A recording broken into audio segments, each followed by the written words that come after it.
Hello everyone, খুব ভোরে বাইরে কিন্তু প্রচুর ঠান্ডা এবং অন্ধকার। একটু লক্ষ্য করেন ভিডিওটি। এটা কে? আমি দেখে আব্দুল কারিম। তুমি আব্দুল কারিম, কোথায় যাচ্ছ তুমি?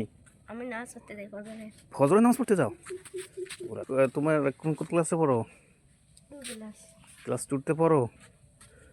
ক্লাস টুতে পড়ে। হ্যালো এভরিওয়ান, দেখেন ক্লাস টুতে পড়ে ও যাচ্ছে ফজরের নামাজ পড়তে। দেখেন বাহিরে অন্ধকার, ও যাচ্ছে ফজরের নামাজ পড়তে সামনে মসজিদে।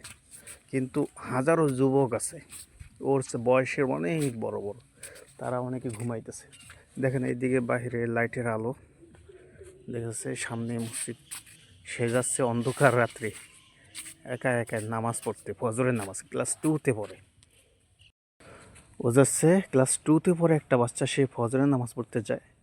দেখেন এইদিকে এই যে এই বাসার বাইরে লাইট জ্বলতেছে, অন্ধকার, প্রচুর অন্ধকার, কিন্তু বাহিরে সে ফজরের নামাজ পড়ার জন্য যাচ্ছে। যাক, সবাই দোয়া করবেন ওর জন্য, ছোট মানুষ। ওকে, আল্লাহ হাফেজ। আমার অনেক ভালো লাগলো, এই জন্য ভিডিওটা করা।